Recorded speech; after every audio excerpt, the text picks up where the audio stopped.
Good morning all of you. आज हम बात करते हैं class 7 civics lesson 9 struggle for equality और लेसन का ये थर्ड वीडियो है। इससे पहले मैं 2 वीडियो और कर चुका हूँ।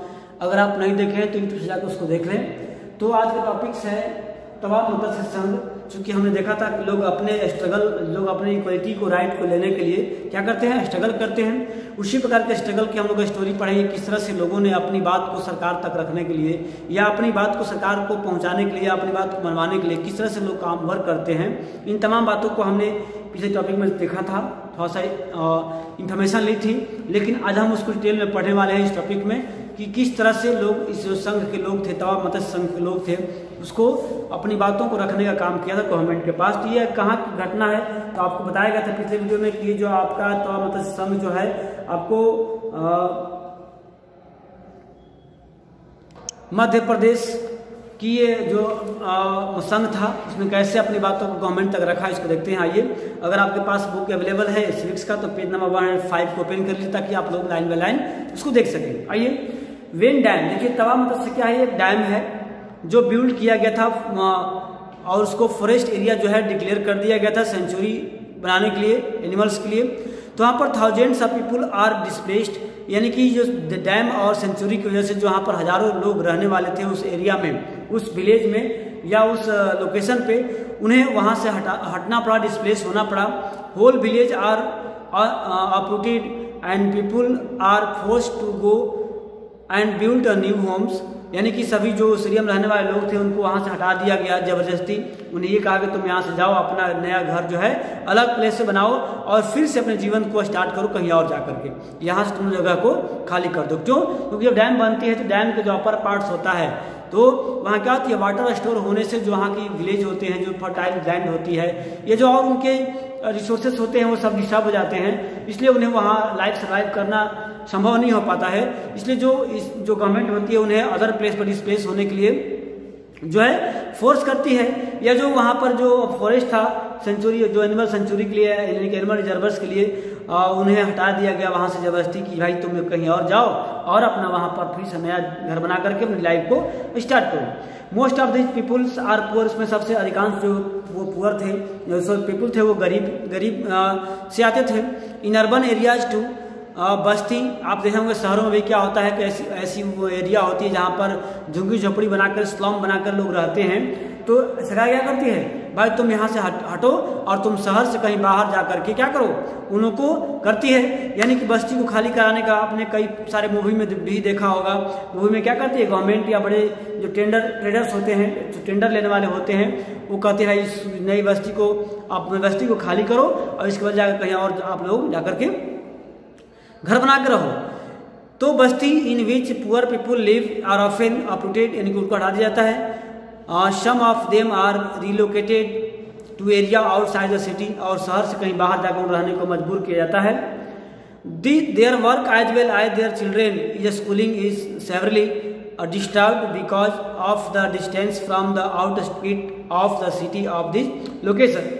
इनके साथ साथ उनके बच्चे भी जो सब होते हैं, क्योंकि पहले जो है जिस प्लेस पे होते थे उसके नियर अबाउट जो है विद्यालय, हॉस्पिटल, अदर्स फैसिलिटी जो यूज करते हैं, लेकिन अब जो है उनको शहर से बाहर जाना पड़ता है या एक न्यू प्लेस पे जाना पड़ता है जहाँ एडजस्ट करना थोड़ा सा डिफिकल्ट होता है, या उनके बच्चे के लिए जो स्कूल वगैरह है या अदर फैसिलिटी जो है यूज नहीं कर पाते हैं। यानी कि आप सोचो, अगर आपको कोई गवर्नमेंट का आदेश आए कि आप अपना घर छोड़ करके, इस एरिया छोड़ करके कहीं और जाकर रह जाओ, तो क्या आपको अच्छा लगेगा या आप कितना डिस्टर्ब हो जाएंगे, ताकि आपका जो वर्क है, आपका लाइफ जो है एक रूटीन वे में चल रही है, आप लाइफ को आप एंजॉय कर रहे हो, लेकिन अचानक आपका आदेश है कि आपको इस प्लेस से हटकर अदर प्लेस पे जाना है, तो कितना आपको डिफिकल्ट होगा आप सोच सकते हैं।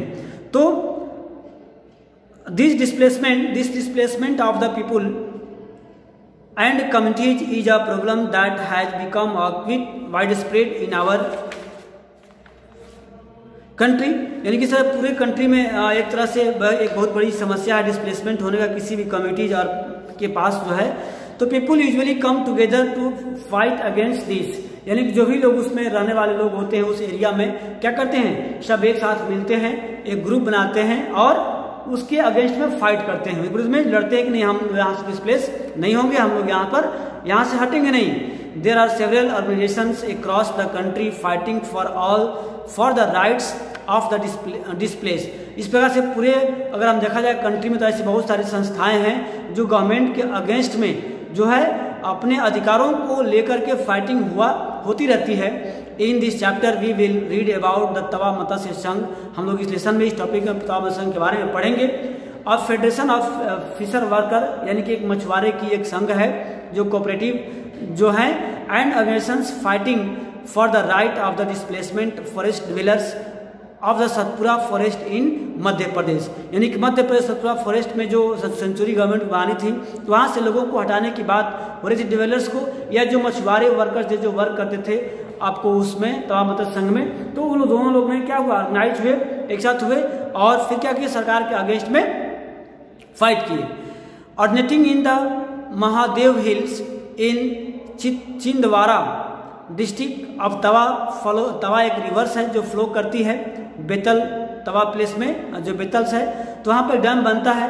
Before joining the Narmada river में गिरने से पहले जो है इस रिवर पे बेतल रिवर पे जो है तवा नाम का एक डैम बनता है। तो उससे क्या होता है कि the Tawa dam began to build and in 1958 जो है आपको बनना स्टार्ट होता है 1958 में और कंप्लीट होता है आपको 78 में। It submerge a large area of the forest and agricultural land. Dam बनने से क्या होता है, देखिए डैम में एक्चुअली होता क्या है, सपोज मान लीजिए कि रिवर है, ये क्या है, ये रिवर है, इधर से जो है आती है। अगर मान लो यहाँ पर रिवर में यहाँ डैम बन जाता है तब क्या होता है, मान लो वाटर इधर से आता है, वाटर का फ्लो आपको इस तरह से होता है, तब क्या होगा, अब यहाँ पर वाटर आगे क्या हो जाएंगे, वाटर इधर स्टोर हो जाएगा। यानी कि ये पूरा आपका जो ये लार्ज एरिया है एक तरह से वाटर बॉडीज हो जाएगा। तो इस एरिया में रहने वाले जो लोग होते हैं उन्हें क्या हो जाएगा, उनका अपना घर मकान जो भी है खेत खलिहान ये सब वाटर में सबमर्ज हो जाएगा। तब यहाँ लोग क्या करेंगे, यहाँ रहने वाले लोग कहा जाएगा भाई तुम कहीं अदर प्लेस जाकर डिस्प्लेस हो जाओ, अदर जगह रह जाओ। तो इस तरह से जो है यहाँ के लोग रहने वाले लोग भाई जान नहीं चाहते छोड़ करके, तब क्या करते हैं गवर्नमेंट के अगेंस्ट में फाइट करते हैं कि हमारा जो प्लेस है वो वहीं रहेंगे, आप कोई और जो है व्यवस्था कर लो। इस तरह की बातें जो वहाँ पर हुई थी। It submerged a large area of the forest and agricultural land. The forest dwellers were left with nothing. उनके पास कुछ भी नहीं बच पाता है। Some of the displaced people settled around the reservoirs. उसमें कुछ लोग हैं जो रिजर्वर्स के अगल बगल यानी कि वाटर रिजर्व है उसके अगल बगल जो है सेटल हो जाते हैं। And apart from there merge farm found a livelihood in fishing. जिनका जो लैंड है अब तो भाई वाटर में डूब जाता है, समझ जाता है, तो वहाँ पर एग्रीकल्चरल हो नहीं पाता है। तब इसी क्या करते हैं वे लोग अपने जीवन को सरवाइव करने के लिए, जीवन को जीने के लिए वो फिशिंग करते हैं। यानी कि उसी रिजर्वर से वाटर से फिश को कैच करते हैं, सेल करते हैं, अपनी लाइफ को सरवाइव करने लगते हैं। दे अर्न वेरी लिटिल, और इस पर करने से कुछ उनको मतलब कुछ ही पैसा जो है अर्न कर पाते हैं, जिससे किसी तरह से उनकी गुजारा जो है हो जाती है। आगे की बात आती है इन 1994 में the government gave a right for fishing in Tawa reservoirs to private contractor. अब गवर्नमेंट क्या करती है, कुछ रिजर्वर से मछली मारने की जो राइट्स है वो एक देती है प्राइवेट कंट्रैक्टर को, कंट्रैक्टर को, जो क्या करता है बहुत कम सस्ते दरों पर मछली मरवाता है दूसरे लोगों से, प्राइवेट लोगों को बुला करके, लोकल लोगों को, जो काफ़ी सस्ता होता है। These contractor drop a local people way and got cheap labour from outside. यानी कि बाहर से बुला करके जो कंडक्टर है उस रिवर से मछली को पकड़ता है, बेचता है। यहाँ के लोगों को मछली मारने से, पकड़ने से जो है वो ब्रेक कर देता है, रोक देता है। Who did not want to live by a bringing of the हल्डूम या हुडलूम एक नेम है। The villagers stood united and decided that it was time to set up organisations and do something to protect their rights. अब भाई इन लोग को मछली पकड़ने के राइट्स को लोग नहीं करने देते हैं, नहीं पकड़ने देते हैं, तो अभी लोग क्या करते हैं, अभी वो सोचते हैं कि ये कैसा समय आ गया है जब क्या करना होगा, हमें एकजुट होकर के, हमें मतलब एक संस्था बना करके, एक मीटिंग करके हम लोग को अब सरकार से लड़ने का समय आ गया है ताकि हम अपने अधिकारों को ले सकें। Okay,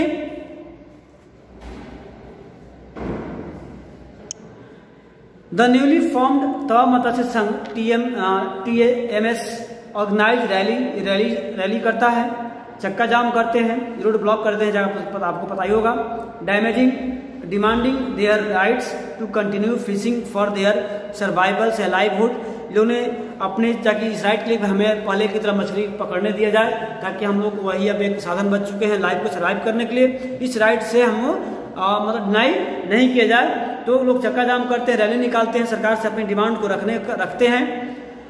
the response to their protest, और ये रिस्पॉन्स ऐसा होता है, government created a committee to access the issue, और गवर्नमेंट ने इसके अकॉर्डिंग इस पर जो है एक कमेटी गठन करती है कि भाई इनकी समस्याओं को देखिए क्या हो रहा है और क्या इनकी समस्याएं हैं। The committee recommended that fishing right to be granted to the villagers for their livelihood. अब जो कमेटी जो है डिसाइड करती है, एक रिकमेंडेशन करती है कि भाई वास्तव में इन्हीं लोगों को मछली मारने का अधिकार देना चाहिए ताकि लोग अपने लाइफ को जी सके। फाइनली इन 1996 में Madhya Pradesh government decided to give to the people displaced by a Tawa dam to fishing right for the reservoirs. अब गवर्नमेंट टेंडर पास करती है, डिसाइड करती है कि जो लोग डिस्प्लेस हुए हैं तवा डैम की वजह से, तो उन्हें यहाँ पर फिशिंग करने के राइट दिए जाए ताकि वो अपने लाइफ को सर्वाइव कर सकें। और 5 years lease agreement was sign 2 months later, और 2 month बाद जो है 5 years लीज एग्रीमेंट साइन होता है। On January 2, 1997 people from 33 village of Tawa started the new year with the first catch. यानी कि 2 जनवरी को लोग 33 विलेज के लोग स्टार्ट करते हैं, न्यू ईयर्स को सेलिब्रेट करते हैं ताकि लोग क्या कर सकें, वहाँ फिर से जो कैच को फिश को कैच कर सकें। नेक्स्ट है with the TMS taking over the fish worker they are able to increase their earning substantially. This was because they set up the cooperative which would buy the catch from them at a fair price. तभी लोग एक cooperative बनाते हैं और जो भी catch करते हैं फिश को एक अच्छे दामों में उसको सेल करते हैं ताकि उनकी लाइफ जो है अच्छे ढंग से सर्वाइव हो सके। The cooperative would them arrange to transport and sell in this market where they would go to get a good price. जो कोऑपरेटिव क्या होती है, इन्हें ट्रांसपोर्ट प्रोवाइड करती है ताकि वैसे जगह मार्केट में जा सके जहाँ इनको अच्छे जो है प्राइस प्राप्त हो सके। They have now become to earn 3 times more than they earn earlier. यानी कि अब इतनी सुविधा हो चुकी कि जितना पैसा पहले कमाते थे उससे 3 गुना यानी कि 3 times मोर जो है अब अर्न कर रहे हैं। The TMS has also began giving the fish worker loans for repair and buying new nets. अब जो है इस जो TMS ने उन्हें एक नई तरीके की जो है नेट प्रोवाइड करती है, रिपेयर करने के लिए लोन भी देती है ताकि वो अधिक ढंग से क्या कर सके, इसको वो अर्निंग कर सके। By managing to earn a higher wage as well as preserving the fish in the reservoirs, the TMS has begun so what will people's organizations get their rights to life। तो ये जिसमें आप देख सकते हैं कि यहाँ पर किस तरह से लोगों ने एक ऑर्गेनाइजेशन करके अपनी राइट्स को गवर्नमेंट से रखा और अपनी डिमांड को फुलफिल किया। नेक्स्ट पॉइंट जो है हम पढ़ेंगे नेक्स्ट वीडियो में, तब तक के लिए गुड बाय।